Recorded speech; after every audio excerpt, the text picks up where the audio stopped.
Welcome to a new episode of Skin in the Game. I'm your host, John Cimperman, with my co-host, Tim O'Shei. Tim, how are you doing today? Doing well. We have a writer on today, John. You know Yes. how much. I feel like I've said this every time. Well, it's like when I bring in, like the kind of the sponsorship or the game entertainment people, I get really excited. It's kind of, and you've had a long career in sports, and so I have two types of favorite episodes. One is when you bring in an old friend of yours, Right. Partly because I can get them to trash talk you, Absolutely. but mostly because you know some incredible people. The other is when we have a great writer on the show, and that's what we have today. So David Macfarlane, the Canadian author of a recently released book on sports. And Tim, like most of the books you recommend, I also read this one, a really interesting take on how sports brings us together. And also he has some concerns that things like sports gambling can actually deteriorate what we have with sport. The book it's a tribute to the games we play and watch and love. It's a bit of a warning sign, literary warning sign, but a warning sign that there's some things going on in sports, and you nailed it, John. Sports gambling is I would say is number one. Sure. That could break apart this thing we love if we're not careful, and break us too if we're not careful. Yeah. So David Macfarlane coming up next on Skin in the Game. But before that, we did wrap up World Cup, Spain, gold medal, or is it a gold medal in World Cup? It's a championship for Spain, okay. and good for Spain, and what a great run by Argentina. Yeah. So many great stories to come out of the World Cup, and in an upcoming episode, John, we're going to get into that here on Skin in the Game. We're going to look at the impact of the World Cup in the United States, in Canada, North America, and more broadly. There were so many negative articles and so many negative perceptions pre-World Cup, right? Transportation, cost of tickets, fan festivals. But once that ball hit the pitch and people came together to celebrate the beautiful game, a lot of that was positive. And while the results from kind of the economic return of the investment in the World Cup are still months away, and we'll look at that, Tim, but qualitatively, everything I've heard, most of what I've read, a really positive experience, especially a positive experience for people who traveled here to follow their club. So with that, let's get back to our guest. We have David Macfarlane, author of a really great book on sports. David, thanks for joining us on Skin in the Game. Great to be here. Great book, and thank you so much for being here. David, tell us about the background on sports. What led you to write the book? I was asked to write a magazine article about baseball. In fact, I was going to go to Nebraska for the College World Series in Omaha, and that fell through for various reasons. But it kind of made me think how much I liked writing about sports. As a magazine writer, I would occasionally write about sports, not always, but with some regularity, and I always really liked it. So I thought, I really like sports. I really enjoy sports. So I thought I could write a book, and then I was aware of the Biblioasis series. The On Sports is part of a series of books that all have the same title, sort of, on risk, on property, on writing, on a whole series of them. So On Sports fit into that. And they're all smallish books, which seems like it would be easy, but in fact, it's quite a challenge to write about a subject as huge as sports.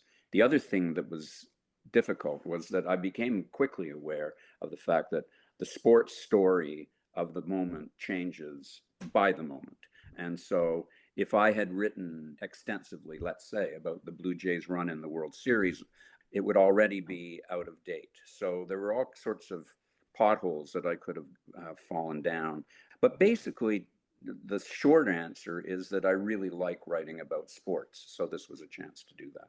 The problem with that is that I'm by no means a sports writer. I'm certainly not an expert. It's not a beat that I'm on with any kind of regularity. Well, when I describe the book, I say it embodies my love-hate relationship with professional sports. David, thanks again for joining us. Yeah, you brought up the love hate, and we're going to get into some of the hates, which I think we all share. But I think on a bigger perspective, I think as I, maybe alluded to in the past, I ran the marketing for a number of sports teams. And, in the last 20 years, it just seems to me as if things have exploded. We mentioned the 400 to 500 billion dollars in revenue that sports now generates. And I have a theory, and I just wanted to bounce it off you because somewhere in a few chapters of your book, you compare a little bit to sport to religion, right? And it just seems to me in today's fractured communities, not to mention virtual worlds and Zoom calls, it just seems now sport is one of the few things that brings people together. There used to be neighborhoods built around churches. That's not the case now. Now we have cities being built around stadiums. Is there something there that part of that people's need to belong and to share experiences has also driven the rise of sport? I think that is true. I think that those arenas and stadiums have, in a way, kind of replaced churches. Um, and I think it's really important for people to gather together and to Mhm. celebrate excellence of one sort or another, athletic excellence in this. And so, if you're in, let's say, a city like Toronto when the Blue Jays are making a run for the World Series, it's absolutely infectious. You feel the whole city coming together, and people who are even less knowledgeable about sports than I am join in on this in a very, very community driven way. And it doesn't have to be, a major league team. I quite often walk up to Christie Pitts and sit on the hillside and watch baseball games there. It's the league, I guess it's called the county league, I'm not sure. But anyway, it's terrific baseball, but it brings the neighborhood together, and we all sit around on the side of there's a sort of bowl there, so you can sit on the hillside and watch the games. So I think it is a very, very important thing. And I think that's one of the reasons why, the problems that are arising, the differences that have occurred in the last 20 years, I think it's why they kind of hurt so much, because this is important. It's an important thing. And it seems to be going in a direction that, might not be where it should be going. David, let me ask you to talk about some of those changes. When you look back over the last 2 decades in the sports industry, what jumps out at you? Well, I have to be cautious, because it is a little bit like old man yelling at clouds. So, you don't want to write a book that says, oh, it was way better when I was young. But the obvious answer to your question is gambling. That's the biggest change. And I would say the most catastrophic change. But there are other changes that have occurred that I think alienate professional athletes from the population that enjoys them so much. That everybody comments on the salaries. The salaries are so out of whack that people find it, I think, a little bit offensive, actually, that in a world where there is so much poverty, so much difficulty, so many people are struggling to get by, people are making millions and millions and millions and millions of dollars for hitting a baseball. Not that there's anything easy about hitting a baseball, but, it just seems out of alignment. So I would say the advent of money, that $6, $7, $8 billion that's projected annually for sports revenue, is just such a tempting amount of money for anyone that I think that's been the big change. I remember when players first started making these kind of $1 million salaries, there was an article in a magazine where they hired or commissioned an economist to do a study of the New York Yankees payroll. And his startling conclusion was that given the amount of revenue the Yankees were generating, the players were actually being underpaid. So it's a huge, huge juggernaut of cash. And I think there's just so many possibilities for that to go in the wrong direction. But it changes, in a way, it kind of changes everything. At least it does for me. David, we had author Danny Funt on Skin in the Game a few months back, and he wrote a book called Everybody Loses, which is specifically the effect that gambling has on sport. And I said to Danny, I said, Danny, not everybody's losing. I mean, the leagues are winning because they're generating all this sponsorship revenue. Mm-hmm. And he quickly cautioned me and said, you know something? Yes, that's short term gain, but there's going to be long term pain because, no longer are you rooting necessarily for your team or your player. You're ultimately now rooting for a particular play. And the joy of fandom can ultimately be lost. So he even said, yeah, everybody loses with sports gambling. Eventually, the leagues are also going to lose because of that fandom that got us into the sport is going to be camouflaged by the gambling and the effects of it. I think that's already happening, and I think that it's a great, great shame. There is, I mean, I don't want to get too, sound religious about it, but there was a kind of purity to sports. One celebrated athletic excellence. One celebrated a team. One celebrated an individual, but was all based on athletic Right. excellence. And Right. now it's different. It's not the same. Once I kind of realized that shift had occurred within me, it made me really, sad, because as a kid, one has sports heroes, but that's a very sad thing, that purity has disappeared, because athletic excellence, it's really like artists producing great art. It's like musicians producing great music. And now it's in sports, it's different. It changes the game. I agree. We can't put the toothpaste back in the tube on sports gambling, but I think there are things we can do as far as guardrails, things like eliminating prop bets, which is betting on one play, right? Right. We can eliminate in-game advertising when you're Yeah. actually watching the event, encouraging people to gamble. That's one. And then also, I don't think the players should be endorsers for sports gambling platforms. So there are things we should try to do that at least put some guardrails on this. I absolutely agree. Here in Canada, there's a group of people.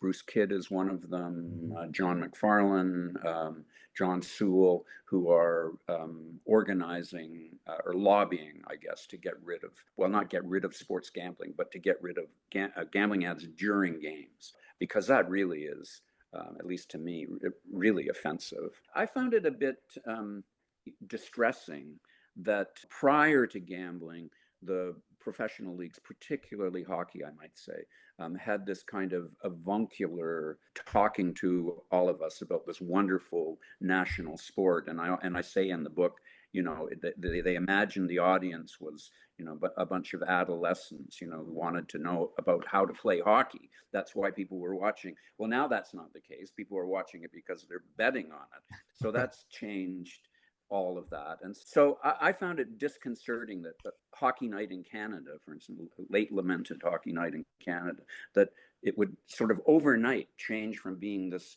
kind of camp counselor type persona to this evil force selling gambling to these wayward adolescents among us. So I can get quite upset about it. It really creeps me out. And I think the more people love sports or love a sport, the more offended by it they are, I think. We're here with David Macfarlane, the author of On Sports. David, happy to hear you mention Bruce Kidd. Great athlete, of course. Great guy. We just had him on the show, actually, and I know you wrote about him in the book. And I'm used to see him walking down the street on his way to class on campus. Well, Am I he right was about that? head. I forget his official title, but he was head of physical education at U of T for some years. And so his office we lived quite close to Spadina Avenue, and the U of T athletic complex is right on Spadina. So I used to see him from time to time walking by, and we sort of know one another. So sometimes I kind of like shyly wave, and he'd wave back. As I say in the book, he is one of those athletes whose fame is of mythic proportion to me, because I can remember in grade 7 or 8 that he was pinned up on the current events board because he had won a gold at the Commonwealth Games. And in those days, being pinned up on the current events board was, an amazing achievement. So that stuck with me, and he kind of remains one of my heroes. I love talking to Bruce. He's very, very, very knowledgeable and very, very impassioned about sports, amateur and professional. He speaks out too, and people can go back to our episode with him. It's quite recent. But David, as you thought about sports from the inside, as somebody who grew up around them, and from the outside as a writer, I'm curious, did you think much about the platform that athletes have and how they use it to draw attention to, to issues that they care about, kind of like Bruce Kidd does? Like, how do you think about the way that athletes can use their platform? That's an interesting question. I think that some of the business about gambling is that one is disappointed in athletes. Maybe that's unfair. I mean, it's not as if they have to be moral giants in some way, but the fact that very few of them actually speak out against gambling in professional sports. They complain about fans yelling at them for, screwing up their props and stuff like that, but they don't speak out against it. Athletes, of course, have professional careers to be concerned about, and they don't want to, rub the owners and the broadcasters the wrong way. But I think that they must find it upsetting, I guess. I mean, I suppose they're offered enough money to do the ads, and so they do. But it seemed to me that it happened practically overnight. It was just suddenly there was gambling everywhere. And I believe that stemmed from a Supreme Court decision in the United States that ultimately had all kinds of ramifications. But it really changed things in a kind of big, serious way, I think. Yeah, sorry, that Supreme Court case that you referred to, that's exactly what it was. It was 2018. Uh-huh. Yeah. Yeah. I can't think of any other thing that changes a sport so radically, where you are actually in danger of ruining something that's much beloved. Sports monkey with the rules and the dimensions of the field and the size of the football and all that sort of stuff.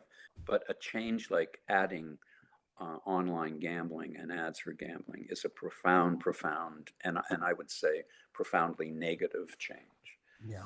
Yeah. Well, as we've talked about on this show, it always comes down to, unfortunately, whether it's private equity in youth sports or whether it's gambling, it comes down to, money, right? And I think what we all love about sport, and you reflected quite nicely in your book on sport, was, taking sport for what it is and watching these athletes do extraordinary things. You talked too about kind of the training regimen of some of the athletes that and what they do to get to the top of the pyramid. And I think we all hope that some of the negative things tied to money, don't get in the way of why we love sport, right? And why it brings us all together. I mention in the book that I mentioned a film. I think there have actually been two versions of it. It's called Angels in the Outfield. And the first one, I think, was made in the late 40s. And it's the story of a baseball manager who is being visited by the ghosts of former baseball greats who advise him on how to manage the team. So he takes their advice, and actually the team starts to win. The interesting question is he crazy? Is he really hearing voices? It's a kind of charming film. But one of the things that's really interesting about it is that they use clips from real baseball games in real baseball stadiums. I think in Cincinnati, I think the Polo Grounds, and somewhere else, where they actually would. It's a dramatic fictional story, but they would cut away to a real baseball stadium Right. when a game is going. And it was really, really amazing to hear what a baseball stadium in 1948 sounded like, packed with people none of the broadcast stuff, none of the advertising that we deal with now. But also, you were aware that people were there to watch the game. You're right. It's not that they weren't talking, and it's not that they weren't cheering, and it's not that they didn't get worked up when something exciting was going on. It's not that they didn't boo, but basically, they were there to sit and watch athletes do what athletes do. And that seemed to be enough. If you see, if you were sitting in the polo grounds and you saw Willie Mays make that catch, you think that's the most amazing thing I've ever seen in my life.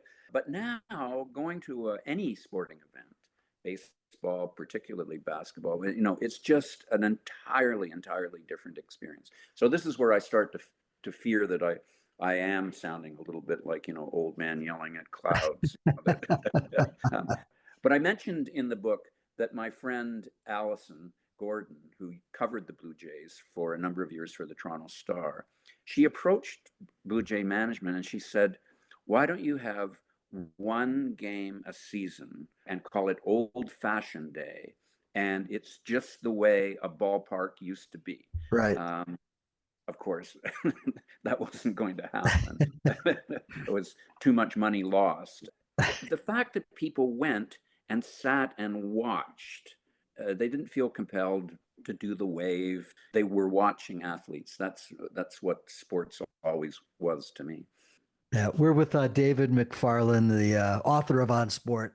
David, I've got to tell you a funny story because when I was running the marketing for the Cleveland Cavaliers, our play-by-play announcer, Hall of Famer Joe Tate, rest in peace, was old school basketball, right? He was the guy yelling at the clouds. He always said, why aren't we more like the Boston Garden, where we just roll out the basketballs to center court, and that's all we do at halftime? Well, you know what I did for him, David? One halftime, I said, this one's for you, Joe. We didn't have any of the jugglers. We didn't have the dancing dogs. All I did, Chariots of Fire, music. We rolled the basketball to center court, put a spotlight on it for 12 minutes, and said, Joe Tate, this halftime's for you. So it just. Oh, that's fantastic. And it's not as if it's not miraculous. I mentioned in the book of a women's hockey game, professional hockey game. It was Montreal and Toronto. And I talk about a pass that I witnessed. And it was not a big play. No goal was scored. It wasn't a highlight. But I just happened to be sitting in the right spot to see the play take place completely. And I just thought, that is amazing. Those two players are moving so quickly. They're kind of in telepathic communication with one another. Emma Malte had the option of going for the net or passing. So there was this decision to be made. The pass would actually occur through a lot of traffic. So it wasn't like an empty rink. There were a lot of bodies moving around. She had to do all this without signaling what she was going to do. And so when she lets go with this perfect tape to tape pass through all this traffic and bang, I just thought that was worth the price of admission. I think the danger is that maybe we begin to lose sight of those kinds of miracles. If it's not a highlight, if it's not, a play of the week, but still just watching those hockey players in the final, Stanley Cup final, just watching them skate for a half a minute it's miraculous the way that they move. So I find that that's what's really, really gripping about sports. And I fear that that's what's being sort of overlooked and I don't know whether people are going to ball games now, old man yelling at clouds. It's like a party and they have a great time. But I'm not sure that we're going to end up with real solid baseball fans. I'm not sure how much they know about the game. I'm not sure how much they care about the game. I'm not sure how much they care about the history of the game. A lot of people do, but a lot don't. And I think that that's what's baseball, particularly the glorious history of that sport, is a wonderful thing to have in your head when you're watching a game. And I fear that that's disappearing. David, John and I talk often. It seems like most weeks, at least recently, John, where we get into this concept of eatertainment, and not entertainment, but eatertainment. And usually I feel like we're talking about things like Top Golf or, other places where you can go to play, quote unquote, a sport. But really you're drinking beer, you're eating popcorn, you're having pizza, that type of thing. It feels though, and David, as I sit here and think about think about what you're saying, it feels like that's actually happening at the sports games too. At a Major League Baseball game. Am I onto to what you're thinking here? Like that's almost like this entertainment type of experience too. And I know that there are a lot of people who are sports fans who, for whatever reason, never played sports.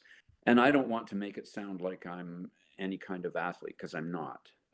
But as a kid, I was enough of an athlete to enjoy playing sports. So, in fact, the book is divided into seasons because when I was growing up, the seasons represented different sports. And so that kind of love for a sport, which, let's say for football, I mean, I'm not sure what to call it now, football, like CFL football. If you've actually had the experience of pulling in a pass over your shoulder in the end zone, even if you're like in grade 6, there's something so thrilling about that. You never forget that. And that really, at least with me, has really stayed with me. I make the point in the book that the mythological tendencies of 11-year-olds are what the entire professional sport realm is based on. That's where the love of sports is engendered in us, and maybe that's threatened now. I don't know. I have a grandson now, and I'm not so sure. I think that watching a hockey game is the greatest thing for him to be doing, because it's quite different from just watching athletes do what they do. It's a different experience, which is a shame. There's something you write in there, David, that really jumped out at me. I'm going to read it for everybody listening and watching. It's that, quote, "The sports industry is in the business of encouraging people to sit around watching TV while eating processed food and drinking pop or alcohol, preferably both." And then, before that and after that in the book, you also get into the gambling, because they're very much encouraging that too, as we've discussed. Did the irony of this, the unfortunate irony, strike you long before you were writing this book, or is it something where you had to sit down and think like a writer thinks, and then it kind of came upon you? Well, I mean, to be honest, I like a hot dog at a ball game as much as anyone, and a beer, and so I don't want to get too puritanical about it.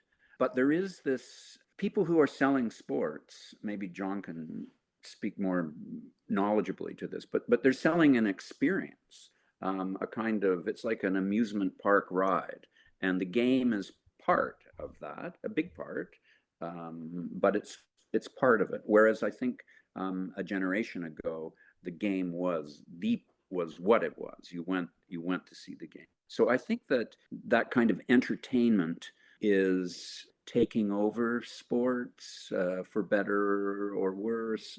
I mean, you can't really, complain about noisy arenas in basketball games. That's what basketball is. But a shift has taken place. Let me put it that way. A shift has taken place, and it's a shift away from pure athleticism into what you're talking about, which is the realm of entertainment. And if I want to be entertained, I'd rather go to a concert than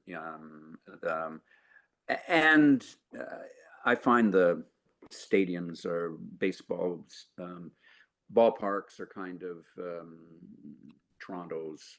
It's not a pleasant place to sit and hang around, and it's not a fabled old ballpark. It's a kind of slightly anonymous, cold sort of place. So I guess I'm discouraged. Yeah.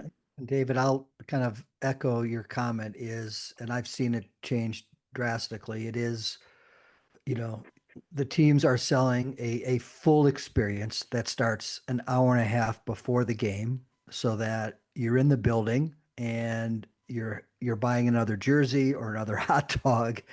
But even more now, the teams itself are anchor tenants of entertainment districts. So they're really looking at, how can I get that person to buy a ticket to the game, but I want them to have dinner next door first. I want them to go to the team store next to the restaurant before they go in the building. So it's dramatically changed. And the real estate aspect of it is part of it. And then, when I was running game entertainment for professional sports teams, there was always this focus on we've got to entertain, the younger fans, right? We've got to Hmm. entertain what was then the MTV generation of Hmm. fans. Unfortunately, and I'll use baseball as an example, I was fortunate enough that my kids and I would keep score during a baseball game, right? That's something that lasts a lifetime and hopefully something my kids pass on to their kids.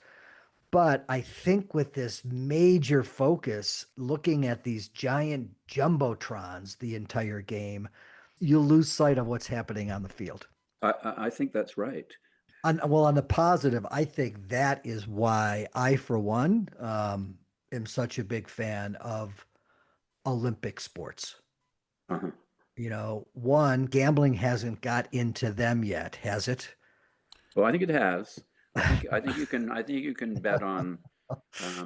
I think you can, sadly, but not in the same at the same level. I don't think. At least it's But not being endorsed by the Olympic exactly, Committee, right? Right. that's right.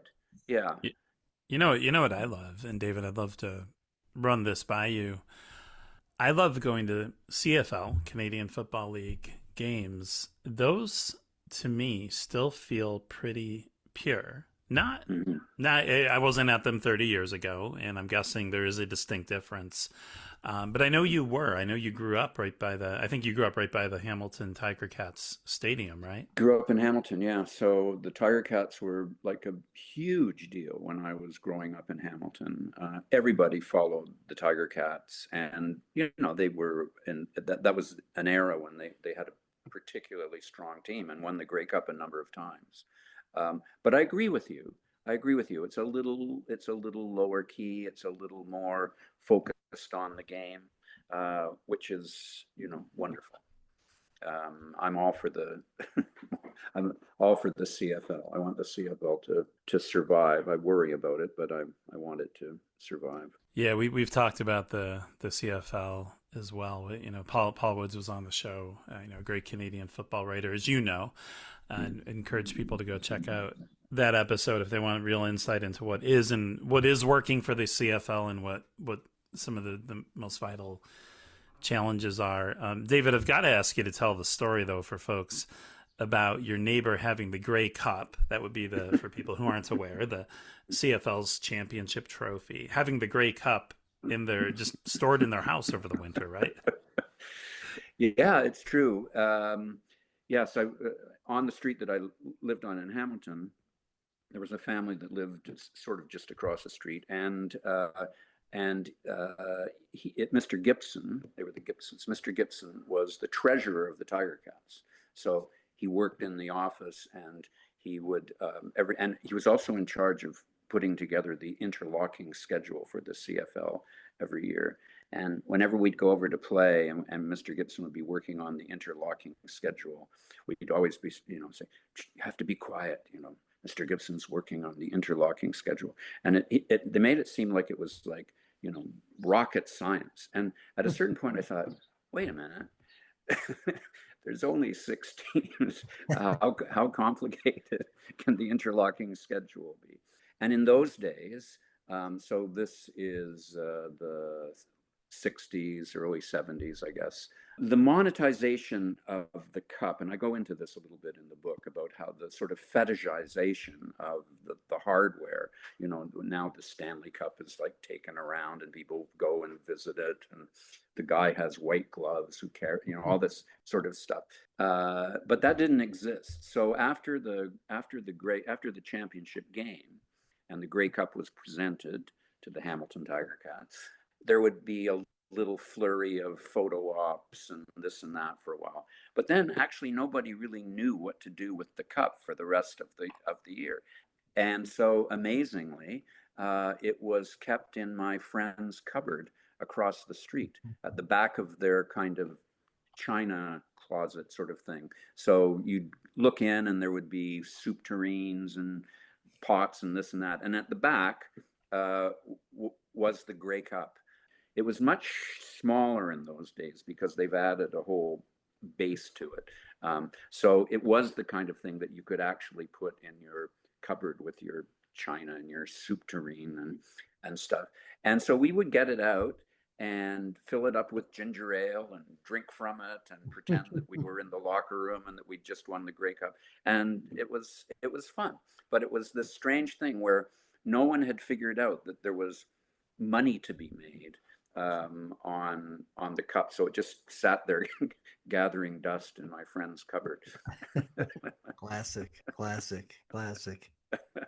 Thank you for sharing the stories. By the way, before we go, I especially love the stories of the fans at baseball games and the characters at the baseball, Oh, because those, I don't know about you, but to me, the people who are heckling in a good way are as much part of the entertainment as sometimes as what's happening on the field.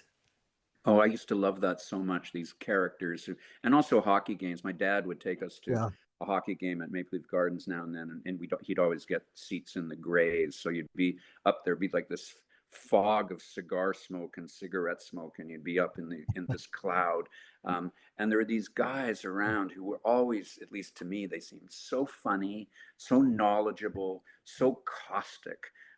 They were great, great voices to have as part of watching the game.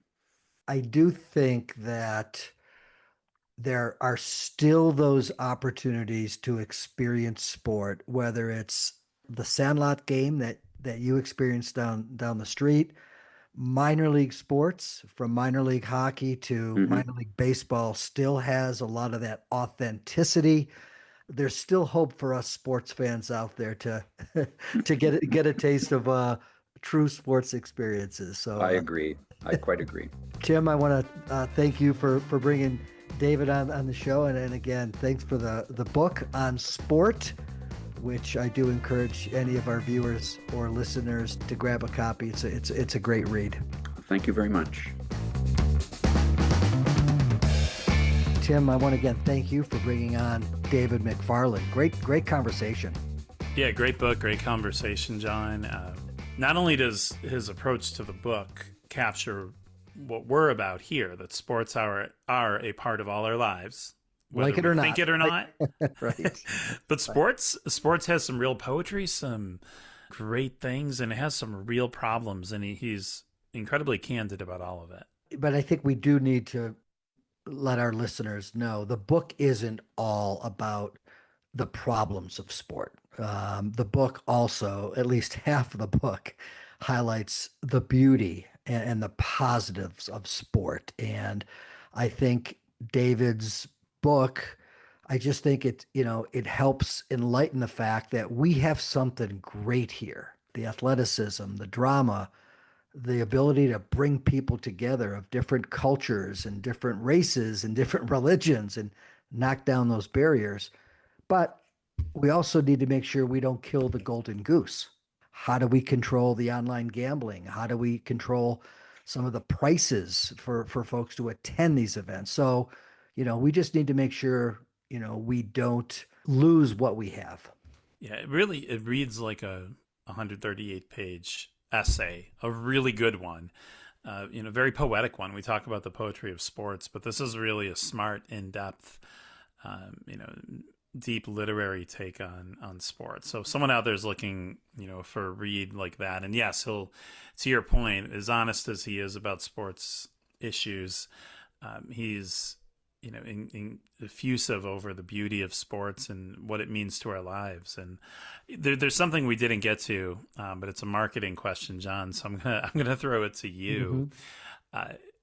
David writes about the aspects of sports that really appeal to people. And it's that sense of awe, from watching an athlete do something that for most of us would be superhuman. That nostalgia, we talked about it a bit, in his want and his friend's want in Toronto Right, for an right. old fashioned baseball game, for sentimentality, for the nobility of athletes. And I'm wondering, as a marketer, did you tap into those things, the sentimentality, the nobility, the sense of tradition? Yeah. In my case, Tim, absolutely. And that's why you see teams celebrating, anniversaries, right? That's why you see teams bringing back, throwback jerseys, right? So, yeah, for all the teams I worked on and worked for, yeah, how do we tap into those generational memories and how do we, leverage the past to help support the future? So it's a big, big part of it.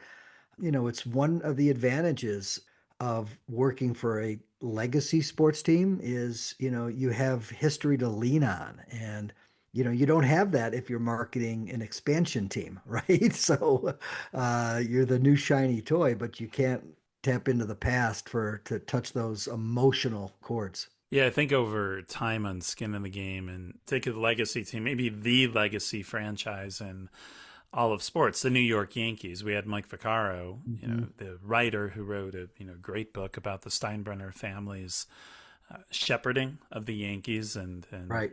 not only tapping into traditions, but certainly creating and shaping new ones, right? And then I think back to an interview you did, and I was not there for it, but you did it about a year and a half ago with one of your former colleagues who helped build out the Las Vegas Golden Knights, Yeah, yeah, right? Johnny. And Yeah, creating tradition, right? yeah, Johnny Greco. Yeah, Yeah. yeah. Go back and listen to that one. That's a great one. And he was, yeah, that's the exact op. They had a clean slate, right? So they could, build the brand, build the story. But it's funny you bring up you bring up the Yankees, and it would be interesting to get David Macfarlane's, thoughts on that because the Yankees, are one of those teams that has avoided the third jerseys, right? They won't even wear a blue jersey. They also, and I don't know if you've been to Yankees games recently, they don't overwhelm you with the lights and the camera and the music. So, they still have a little bit more. And I would say that with the Dodgers. I've been to Dodgers games. They focus a little bit more on what's on the field than the dance teams and the videos and the blaring music. And the interesting thing about that too is that's Hollywood, right? Los Angeles, and that's Broadway, New York, right? So the entertainment capitals, plural, of the United States, New York and LA, you're seeing more tradition, right? Well, it's Not funny because exactly what you'd expect. and what I would say to that is and smart for both clubs because you're not going to out Broadway. You're not going to out, Tinseltown, right? Stay in your lane. Have a really unique experience that you can own. Don't try to compete with everything else. You know, Vegas didn't do that. Vegas is trying to compete with everything else and it's working for them. But again, that's Vegas, different clientele for sure.